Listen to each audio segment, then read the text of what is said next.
روزانہ درس قرآن کی ترتیب چل رہی ہے۔ سورۃ البقرہ کا رکوع نمبر 8 کمپلیٹ کیا تھا اور آج رکوع نمبر 9 شروع کریں گے۔ آپ بھی اگر درس قرآن کو سمجھنا چاہتے ہیں تو کوشش کیا کریں، ویڈیو کو مکمل دیکھا کریں۔ بسم اللہ الرحمن الرحیم۔ شروع اللہ کے نام سے جو بڑا مہربان اور رحم کرنے والا ہے۔ وَإِذْ قَتَلْتُمْ نَفْسًا فَادَّارَأْتُمْ فِيهَا، اور اس وقت کو یاد کرو جب تم نے ایک شخص کو قتل کر دیا۔ فَادَّارَأْتُمْ فِيهَا، پھر تم اس معاملے میں ایک دوسرے پر الزام لگا رہے تھے۔ وَاللَّهُ مُخْرِجٌ مَا كُنْتُمْ تَكْتُمُونَ، اور اللہ نکالنے والا تھا اس راز کو جس کو تم چھپا رہے تھے۔ یہ واقعہ کل میں نے بتا دیا تھا کہ ملکیت اور جائیداد کی وجہ سے ایک بھائی نے دوسرے بھائی کو قتل کر دیا، اور یہ معاملہ جو ہے موسیٰ علیہ السلام کے پاس آیا، تو وہ ایک دوسرے پر الزام لگا رہے تھے کہ بھئی میں نے نہیں مارا، فلاں نے مارا ہے، فلاں نے مارا ہے، فلاں نے مارا ہے۔ تو اللہ فرماتے ہیں یہ گائے ذبح کر کے، یہ جو تمہیں حکم دیا کہ تم گائے ذبح کرو، پھر اس کا گوشت کا ٹکڑا تم اس کے جسم پر لگاؤ، یہ جو حکم دیا یہ اس وجہ سے تھا کہ اللہ تمہارے اندر جو راز ہے، جس راز کو تم چھپا رہے ہو، قاتل کو چھپا رہے ہو کہ قاتل کون ہے، اس راز کو جو ہے اللہ نکالنا چاہتے تھے۔ فَقُلْنَا اضْرِبُوهُ بِبَعْضِهَا، پھر ہم نے کہا کہ اس کا ایک ٹکڑا اس کو مارو، یعنی اس گائے کے جسم کا ایک ٹکڑا جو ہے تم اس مردے کے جسم کو مارو۔ كَذَلِكَ يُحْيِي اللَّهُ الْمَوْتَى، اسی طرح اللہ جو ہے مردوں کو زندہ کرتا ہے۔ وَيُرِيكُمْ آيَاتِهِ لَعَلَّكُمْ تَعْقِلُونَ، اور تمہیں اپنی قدرت کی نشانیاں دکھاتا ہے۔ لَعَلَّكُمْ تَعْقِلُونَ، تاکہ تم عقل رکھ سکو، تم سمجھ سکو۔ یعنی جب تم اس گائے کے ٹکڑے کو، گائے کے جسم کے گوشت کو تم مردے کو لگاؤ گے تو وہ زندہ ہو جائے گا، ٹھیک ہے؟ پھر اس کے بعد یہ تمہیں بتائے گا کہ میرا قاتل کون ہے، مجھے کس نے مارا ہے۔ اب یہ اس طرح بھی ہو سکتا تھا کہ بھئی اللہ رب العزت جبرائیل امین کے ذریعے یا کسی اور فرشتے کے ذریعے موسیٰ علیہ السلام کو بتا دیتے کہ بھئی فلاں قاتل ہے، فلاں کو سزا ملنی چاہیے، نہیں، لیکن اللہ نے کیا کیا، حکم یہ دیا کہ گائے کو ذبح کرو، پھر اس کے گوشت کا ٹکڑا تم مردے کو لگاؤ تو وہ زندہ ہو جائے گا۔ اس سے اس بات کی وضاحت مطلوب تھی کہ اللہ رب العزت دوبارہ زندہ کرنے پر قادر ہے۔ جو ذات ایک مرتبہ پیدا کر سکتی ہے پھر مار سکتی ہے تو وہ دوبارہ زندہ کرنے پر بھی قادر ہے۔ ثم قست قلوبکم من بعد ذلک، پھر اس کے بعد تمہارے دل سخت ہو گئے۔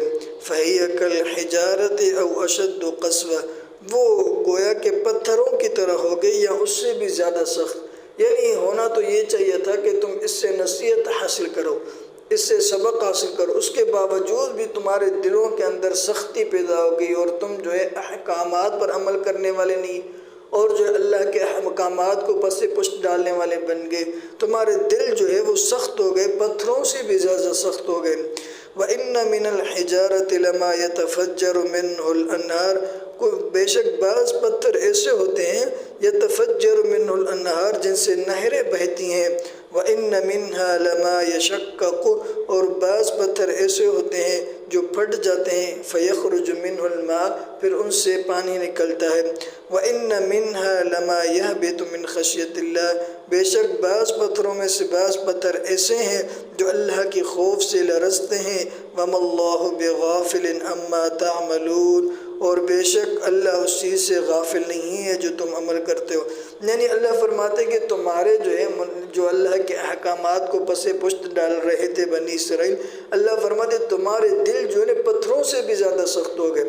پتھر بھی ایسے ہوتے ہیں جن سے نہریں بڑھتی ہیں، یا کچھ پتھر پھٹ جاتے ہیں، ان سے تھوڑا بہت پانی نکلتا ہے، یا اللہ کے خوف سے بھی وہ لرزتے ہیں، لیکن جو ہے تم ان سے بھی زیادہ سخت ہو گئے، تمہاری دلیں ان سے بھی زیادہ سخت ہو گئی جو تم جو ہے اللہ کے احکامات پر عمل نہیں کرتے، تم اللہ سے ڈرتے نہیں ہو۔ افتطمعون ان یؤمنوا لکم وقد کان فریق منہم یسمعون کلام اللہ، کیا تم لالچ رکھتے ہو کہ وہ تمہارے لیے ایمان لے آئیں گے وقد کان فریق اور تحقیق ان میں سے ایک گروہ ایسا ہے یسمعون کلام اللہ جو اللہ کے کلام کو سنتا ہے ثم یحرفونہ من بعد ما عقلوہ پھر اس کو سمجھنے کے بعد اس میں تبدیلی کر دیتا ہے وہم یعلمون اور در حالانکہ وہ جانتے ہیں۔ یہ خطاب جو ہے مومنین سے ہے، ٹھیک ہے۔ مومنین ہمیشہ اس چاہت میں ہوتے تھے کہ یہود و نصارہ جو ہے وہ مسلمان ہو جائیں، ٹھیک ہے، اور اللہ کے رسول پر ایمان لے آئے، قرآن کریم کو ماننے لگے۔ لیکن یہودی کیا کرتے تھے کہ یہودیوں کا معاملہ یہ ہوتا تھا کہ وہ اللہ کے احکامات کو پس پشت ڈال دیتے، ٹھیک ہے۔ بظاہر تو یہ دعویٰ کرتے کہ بھئی ہم مسلمان ہیں، مسلمانوں کے ساتھ بیٹھتے کہ بھئی جو ہے ہم مسلمان ہیں۔ بعض یہودی جو منافق تھے وہ یہ دعویٰ کرتے کہ بھئی ہم مسلمان ہیں، لیکن جب اپنے دوستوں کے پاس جاتے، اپنے لوگوں کے پاس جاتے، ان کے ساتھ ان کو جا کے کہتے ہم تمہارے ساتھ ہیں، ہم مسلمانوں کے ساتھ نہیں ہیں۔ حالانکہ وہ اس بات کو جانتے تھے کہ بھئی جو ہے یہ اللہ کا کلام ہے، جو آخری نبی آیا ہے یہ بھی اللہ کا آخری نبی ہے۔ تمام باتیں جاننے کے باوجود بھی جو ہے وہ اللہ کے کلام پر عمل نہیں کرتے۔ وَإِذَا لَقُوا الَّذِينَ آمَنُوا اور وہ لوگ جب مسلمانوں سے ملتے ہیں، ایمان والوں سے ملتے ہیں، قالوا آمنا کہتے ہیں کہ ہم ایمان لے آئے۔ وَإِذَا خَلَا بَعْضُهُمْ إِلَىٰ بَعْضٍ جب تنہائی میں ایک دوسرے سے ملتے ہیں، قالوا أَتُحَدِّثُونَهُمْ بِمَا فَتَحَ اللَّهُ عَلَيْكُمْ تو کہتے ہیں کہ کیا تم وہ چیزیں بیان کرتے ہو جو اللہ نے تمہارے اوپر کھولی ہیں، لِيُحَاجُّوكُمْ بِهِ تاکہ یہ مسلمان تمہارے اوپر دلیل قائم کرے، عِنْدَ رَبِّكُمْ تمہارے پروردگار کے نزدیک، افلا تعقلون کیا تم عقل نہیں رکھتے۔ یعنی جو وہ لوگ جو منافقین تھے، یہودیوں میں سے تھے اور وہ بظاہر ایمان لے آئے، تو وہ ان کے اندر یہ بات تھی، وہ مسلمانوں سے جا کے یہ بات کہتے تھے، ان کو بتلاتے تھے کہ بھئی اللہ نے توریت کے اندر یہ بات واضح کر دی ہے کہ آخری نبی آئے گا، اس کی اس طرح نشانیاں ہوں گی، اور ہمارا آخری کلام اللہ کا آخری کلام ہوگا، قرآن مجید ہوگا۔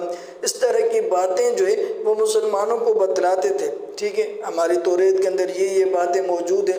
تو ان کے جو دوسرے یہودی تھے جب ان سے جا کر ملتے تو وہ ان کو کہتے کہ بھئی یہ اللہ نے تمہارے اوپر بات توریت میں تمہارے اندر واضح کر دی تھی، تمہیں بتلا دی تھی، اب یہی بات جا کے تم ان کو بتلاتے ہو تاکہ قیامت کے دن یہ تمہارے اوپر دلیل قائم کر سکیں کہ بھئی انہوں نے ہمیں بتلایا تھا۔ یہ مانتے تھے کہ جو ہے بھئی اللہ کا آخری نبی آئے گا، یہ قرآن کریم اللہ کی کتاب ہے، اس کے باوجود بھی ایمان نہیں لے آتے تھے، اللہ کے رسول کو دل سے تسلیم نہیں کرتے تھے۔ تو یہ تم ان کو جا کے بتلاتے ہو تاکہ وہ قیامت کے دن جو ہے وہ ہمارے اوپر دلیل قائم کر سکیں، اللہ کے سامنے ہمارے اوپر دلیل اور حجت قائم کر سکیں، تمہیں عقل اور سمجھ نہیں ہے۔ تو یہ یہودی آپس میں ایک دوسرے سے کلام کرتے۔ اللہ سے دعا ہے اللہ عمل کی توفیق نصیب فرمائے۔